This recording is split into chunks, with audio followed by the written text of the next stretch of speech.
Welcome to Carolina Sculptor Studio. My name is Clint Button, and I'm a granite sculptor. Welcome to video number 152 of the Virtual Stone Carving Apprenticeship. All right, keep your floor raked up.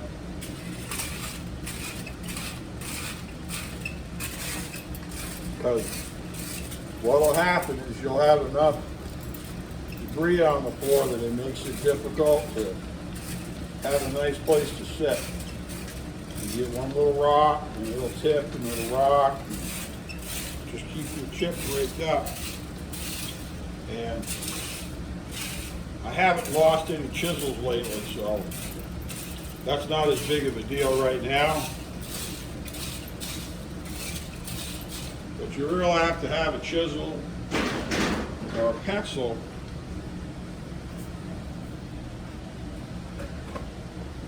fall, and you'll lose track of it, and you won't remember whether you set it down or you dropped it on the floor, how it disappeared. So you'll keep your floor raked up. It's good. This is looking better. This thigh still's got to work a little bit to get this line right, but it's closer to the model now, and standing back it looks better. And as this shrinks, it's going to help this hip look a little more hippie. It's going to have a little more volume here, and then that'll help this look thinner, but we'll have the bulge of the calf. I wanted to start out, and before I forgot, this, I don't know if this is just me or not, it's important to understand about working in scale and what the scale is, because people do, whether it's heroic, which is slightly larger than life, or colossal, which is a lot bigger than life, figures, and I probably mentioned this before, but when you do those really big figures and you carve them, they have a very visceral impact on a person when you're near them. It's one thing to do something that's smaller than life, okay? It's I'm bigger than it. You know, I'm not afraid. You know, it's you may not like a mouse or a frog or something, but you probably aren't afraid that they're going to actually kill you, because it's pretty hard for a frog to kick your butt. I mean, to physically beat you up. And when you're doing any of these figures and they're not life size, they're just not. And you're going to feel, I don't know, I feel very differently when I'm carving something that's smaller than me, because I understand it's a representation and it's a cartoon and it's you know, whatever. When you start doing things in bigger scale, now bigger scale, when I say, you know, something colossal or heroic or whatever, that's a step beyond this. That's when you're doing something. I mean, the image, the icon, the job that comes up in this line of work, somewhat, it's occasional, but you hear about it, is they do praying hands to put like as a feature in a cemetery. And the hands will be 4 or 5 feet tall. They'll be really big. Well, those are really scary. If you imagine somebody that had a hand that was, you know, literally the size of your body, your mind just kind of will start working, and you'll be like, man, that dude had to be huge. He'd be like a giant. He'd be, you know, 20 feet tall or whatever if his hands are that big. And, you know, because your hand is around the size of your head, and so if your hand is 5 feet tall, you know, and you've got 8 of those, that's 40 foot tall. That's like almost twice as tall as this building. That's a lot. And so there's different concerns with that, but you're far more likely to have a job that you do that's in life-size scale. And it's really, it can be very challenging when you go from working in smaller than life that's very easy to grasp. You say, well, this needs to be this size and this needs to be that size, and you're working in smaller scales consistently. And then you go to this type of work, and she's got to have a thigh, literally. I mean, my thigh is almost pretty close to the same. Like I'm a little bit taller than this, but this is almost the size of my thigh. And you'll run into challenges with it as you're doing your development, because, and this goes back to not surrendering volume. This is going to turn out a lot bigger than you think, because even if unless you do a lot of work in this one-to-one life-size scale, you're going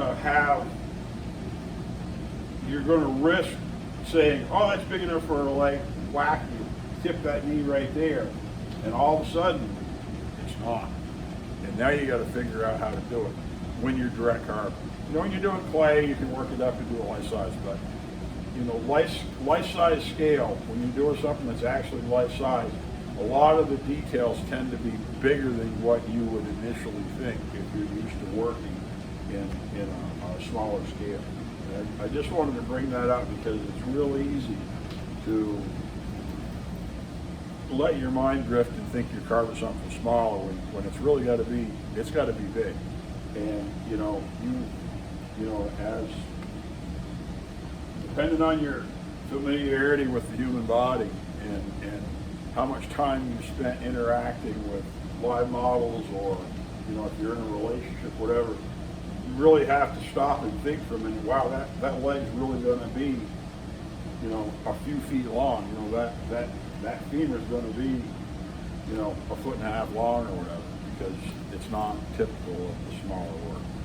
So I'm going to get back into carving and see if we can put this leg together and develop it with all this so that this can look really great, because I've got to move a little bit so I can see the model, so I can start cupping over there and figure out how we're going to do that and where we're going to put some folds to develop to resolve that hole right there. So hang in there, let's cut some stuff.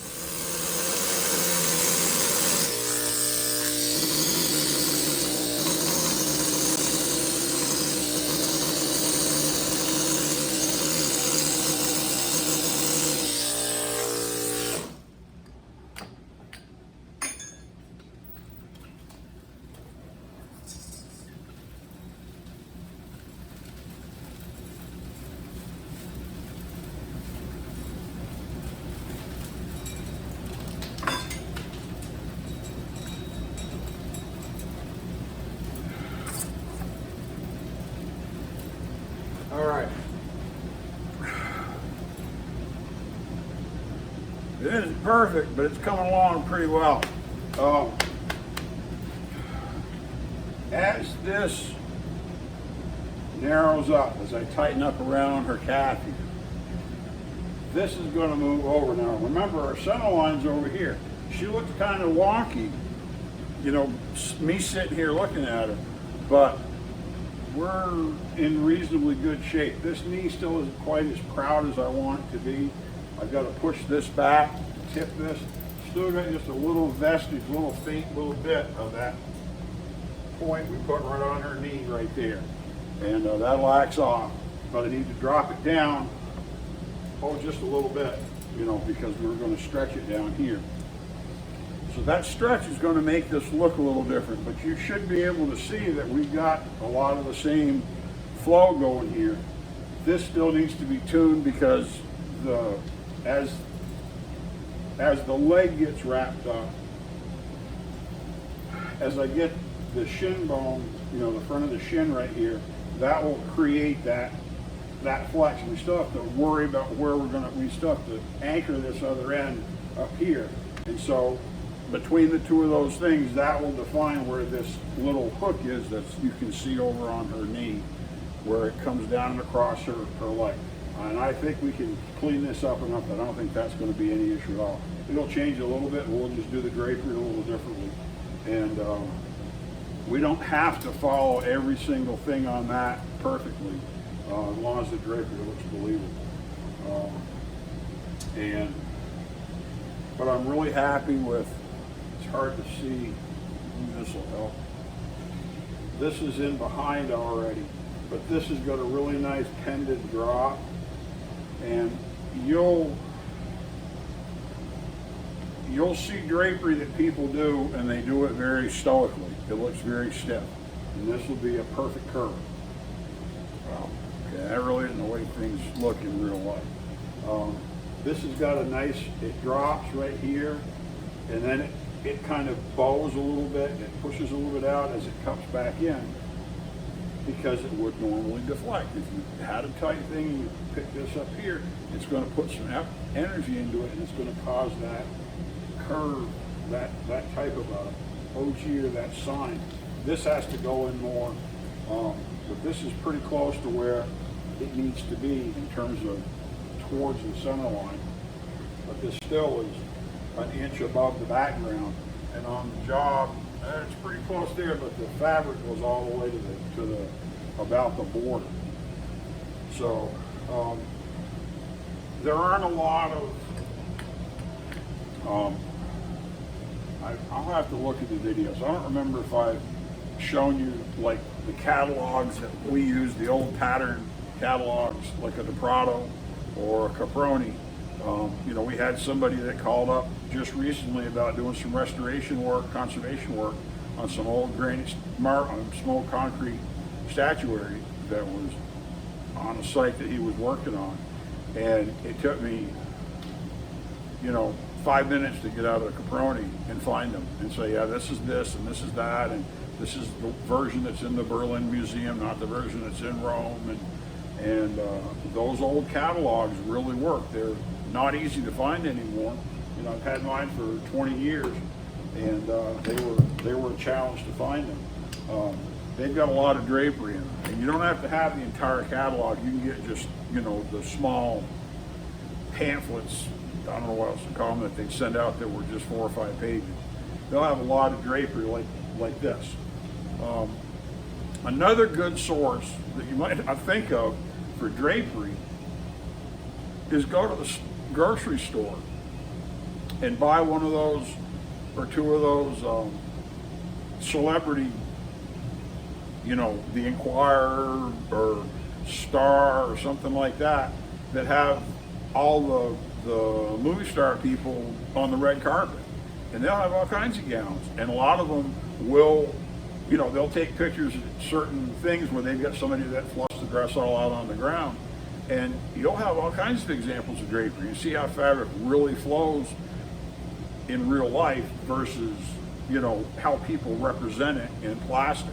But that's a real quick, cheap, easy thing. You can go to the grocery store and get a couple of them, and, you know, if you get ones that have got, you know, some of the fancy events that they do where they got everybody posing for pictures, you're going to find a lot of drapery and some anatomy as well, because some of them women are, well, they're not wearing overcoats, so you get a better idea on how they look. And, you know, there may be guys in bathing suits and stuff like that in there too that, you know, show a lot of body that, you know, if you don't have something else, you know, you can get those for dirt cheap, and they're right down the street. So, but I'm like the way this is starting to come together. You know, like I said, they start happening pretty fast. So we'll tune this, everything, but a lot of this fine tuning, as I mentioned, we've got to work on their anchor points up here and put this together so that we can get a nice flow, because your goal is that your eye is just going to see this really nice flow. And see, this top of this has to come off. I can see it in the video on the camera, and that'll change the way that looks a lot. And as this goes back, it's going to make that thrust even more. So, cool deal. Back to carving. Okay. Another morning, cold wind this morning, and it's not really cold, but the wind stinks.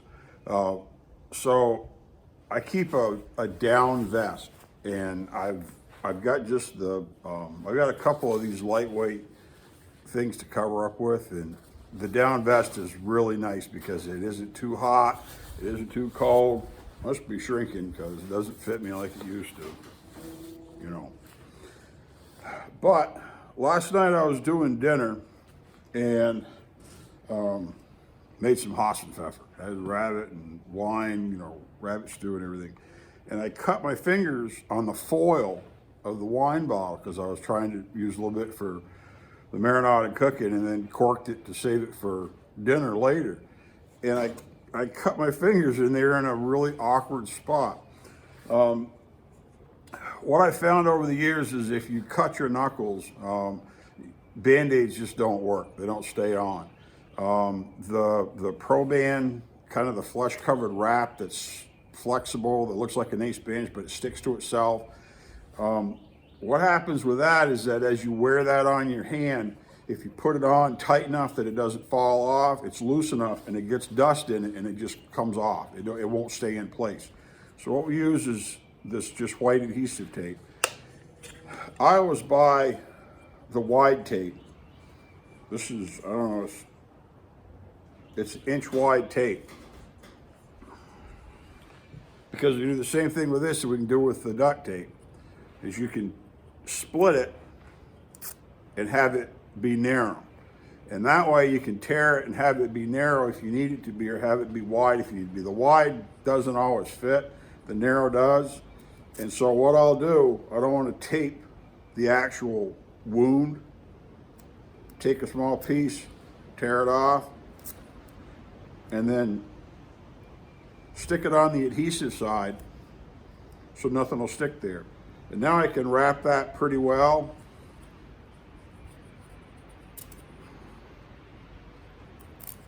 So that it'll stay on. And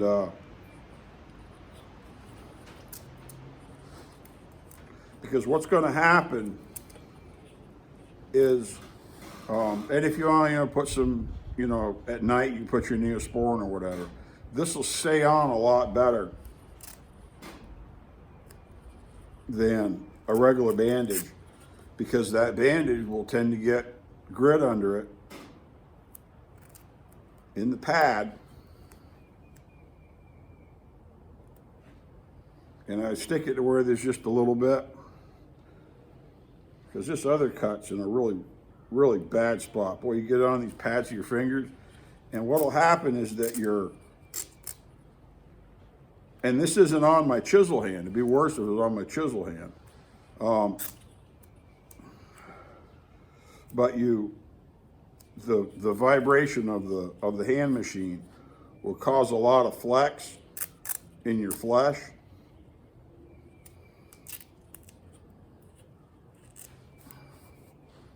And it just won't ever knit. The cut won't knit. Once the cut dries out and knits good, you're fine. But, you know, wintertime, this is apt to happen in the winter when you have cracks where your hands will be where the humidity is very dry. And you'll end up having sort of like chapped fingers, and you'll have cracks that actually open up on some of your joints. And the tools shake them just enough that they always tear open and they don't knit, and it takes forever for them to heal. If you tape your fingers up, you know, when they crack, I don't tape them up just because. It'll help any injuries if you have stay closed so they can heal faster. And because the critical part is that if this bleeds, I don't pay attention, I'm going, and next thing I know, I turn around and I got a big old bunch of blood on my stone, and that's really bad. If you're down near the end of a job finishing it, and all of a sudden you get a big blood stain on it, stain lift may not even take it out. You got to cut it off. And that, if it's on a finished detail, that's really serious. That's a serious fail. So you have to be careful not to get any blood on the stone if you can possibly avoid it. And taping your fingers up, if you got little cuts or cracks that could bleed. This bled a lot last night. I'm just afraid it'll start up again today. So time to get back to cutting. I'll put this up. Buy wide tape, tear it in half when you need to, leave it wide when you need to. You get better versatility out of it. All right, back to work.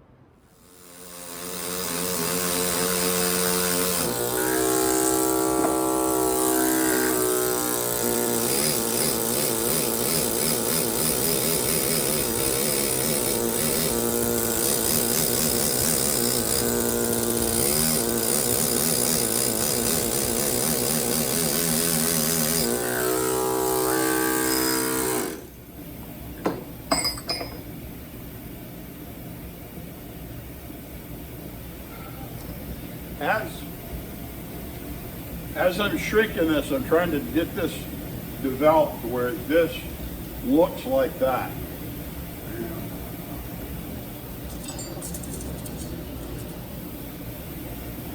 One of the big visual things that doesn't match right now is this, okay? Because these were parallel and they even spread down here. And that makes it look a lot different. Now, as this leg goes in, it still has to go in a little bit more. This is going straight in here. This will come up to make it tighter so it doesn't look like it, because right now it kind of flops compared, see how this is nice and tight and it wraps around the front of the leg? Right now the front of the leg is way out here and that's not tight. And so as that improves, it's going to give me a better definition of these 2 or 3 folds here.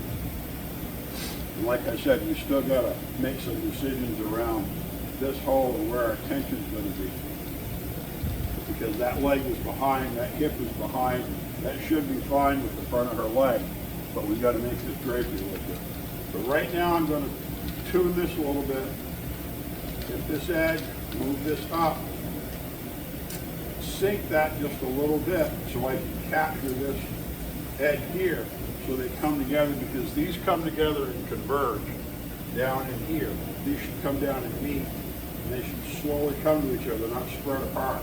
So I've got to make this look more like the model, and that'll help clean up a lot of this. And as we get that, I'm doing that while I'm taking material away, so I still have good agreement, and it should look really good. You got to be careful here until we take this apart.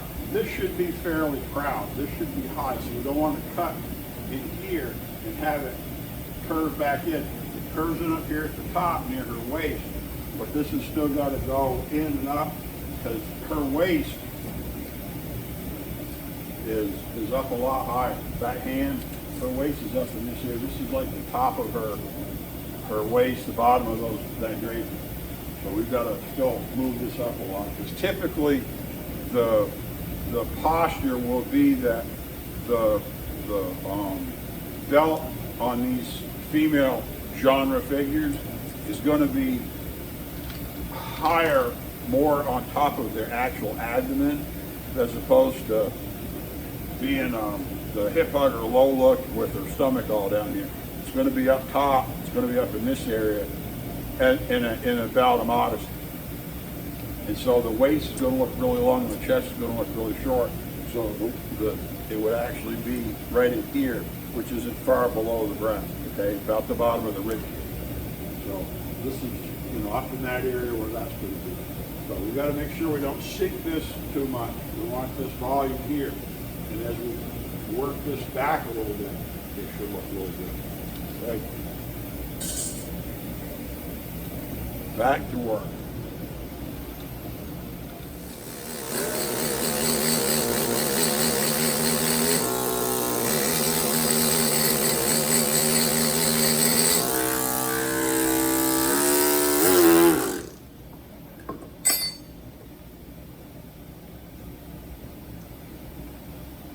As I'm working this, I want to explain something that people don't always understand. When you are, I got an example I'll give you that, it's a personal thing that I can tell you what people do. There might be, there's certain models like the Lady of Fatima or Fatima or however you pronounce it. There's certain icons that have drapery that's just flat. There's no folds like this. It's just a shape. And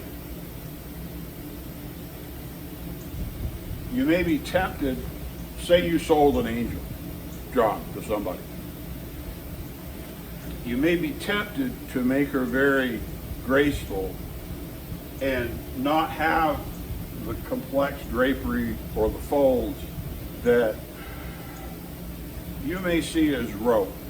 You say, oh, they all look like that. You're just copying what's out there. You're not creating anything. You don't know what to do, so you're doing the same thing that everybody else does, okay? That's not what I'm doing. And this goes into design principles that are important to understand when you're doing three-dimensional work. If you have a three-dimensional shape, okay? Form, shape, whichever one you want to call it, different words, different disciplines, the words mean different things, okay? This three-dimensional shape, form right here, I could carve this leg smooth. Carve this, the upper of the thigh and the calf, like the upper lower leg, carve very smooth. With none of this stuff, okay? Just have her there. Very smooth flowing, and a puddle of drapery down here at the bottom. And we've had jobs that come in like that on occasion. One of the primary functions of detail lines like these parallel lines or conjoining lines, these drapery folds, is to convey what is underneath them. This is meant to show that the fabric is underneath a leg that's moving forward, a knee that's coming forward. This thigh is pivoting out. This is meant to represent or to communicate the form that's underneath to the viewer. So the viewer doesn't have to look at it and go, I don't know what that is, if that's supposed to be her leg or if she's got something going on underneath that or what.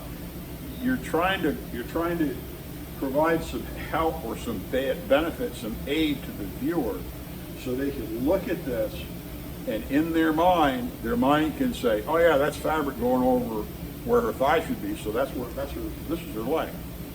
Your mind is going to do that automatically. And there's a lot of people that carve a piece of stone. I always talk about the art carving. And they take a piece of stone and they put some manner of rotation or twist. They put a penetration, they put a hole through it, and they put rough surfacing and polished surfacing on it. And they say, oh, I was inspired and this stone spoke to me or whatever, and this is what I felt, and, I made the stone, I explored it and I felt it, and now I've got a portal and I can look through the stone and perceive the world framed by stone, whatever, okay? Rotation, penetration, rough and polished surfaces. 90% of what I consider to be the junk art carvings out there that people do. You want to do them, that's great, I get it. But there's nothing any more novel about that or new. Those are the people that say that this is just genre and there's nothing being created here and it's just rote, okay? You're doing the same thing as everybody else, you're doing the same thing as everybody else, whatever you want to call it. But these guide the viewer to a faster comprehension and a better understanding of what this form is when they see it from a distance. When you're up close, you can tell. As I'm developing these details, I have to develop them from here. I also have to develop them from here so that they flow properly. And that will, by having them in the proper orientation and relationship to each other and to what's supposed to be underneath them, this will communicate so much to the viewer.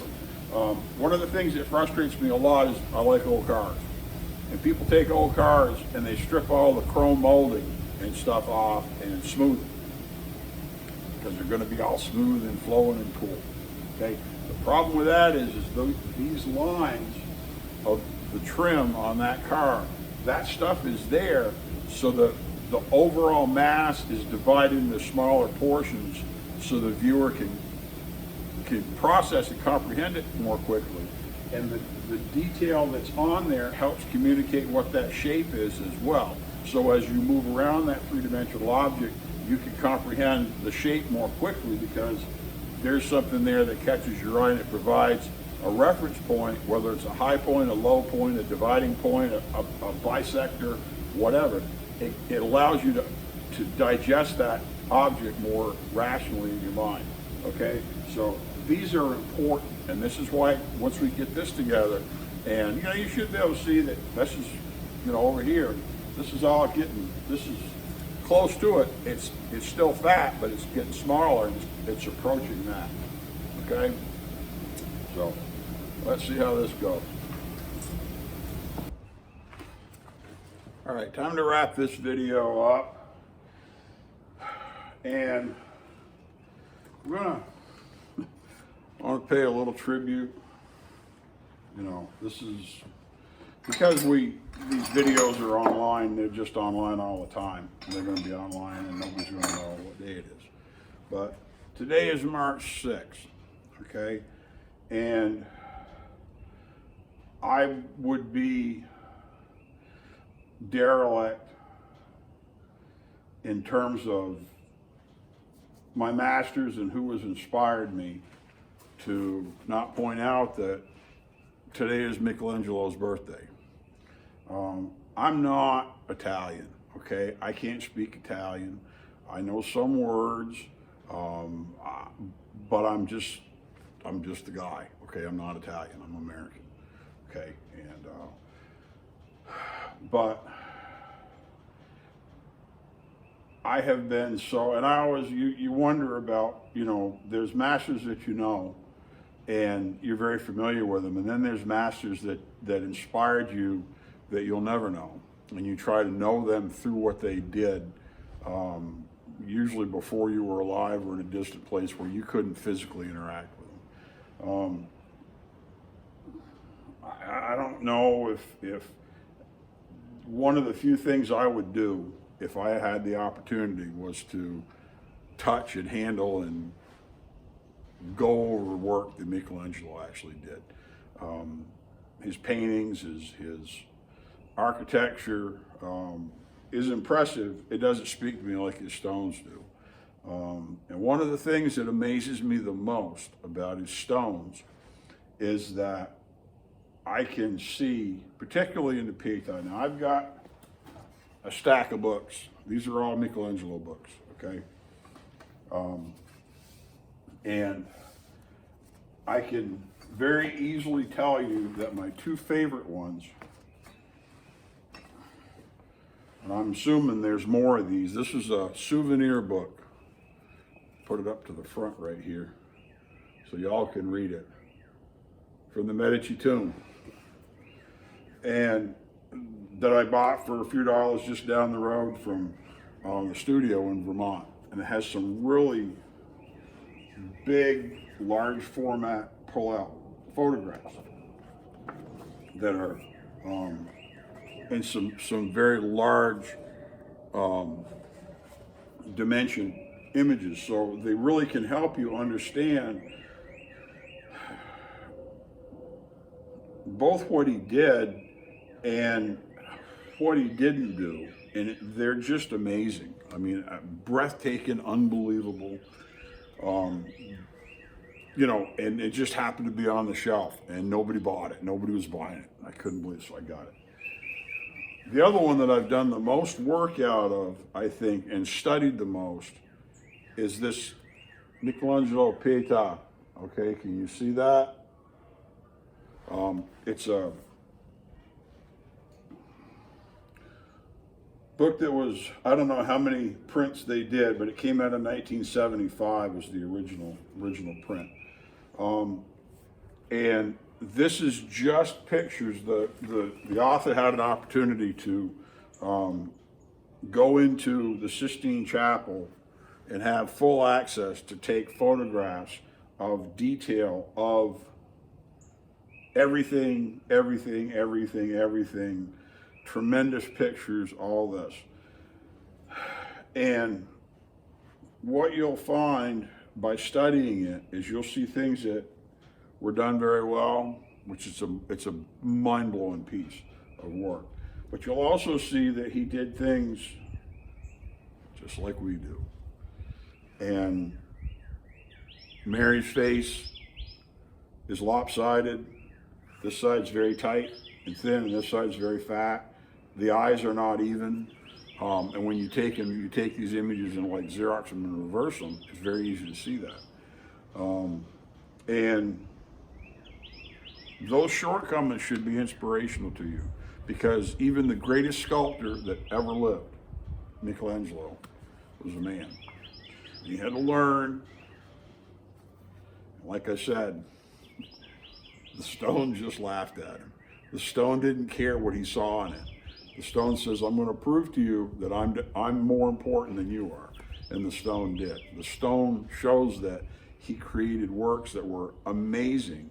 But if you study him well enough, you see that the stone still had its say and still showed the master who was really in charge. So don't be discouraged.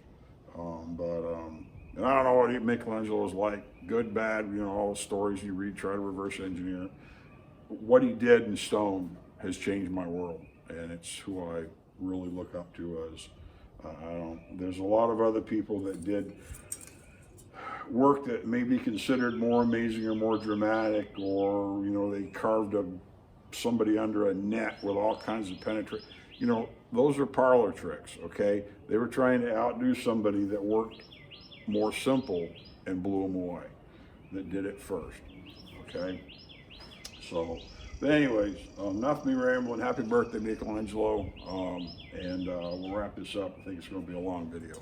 My name's Clint Button. I'm a granite sculptor here at Carolina Sculpture Studio with a Virtual Stone Carving Apprenticeship. Thanks for coming in.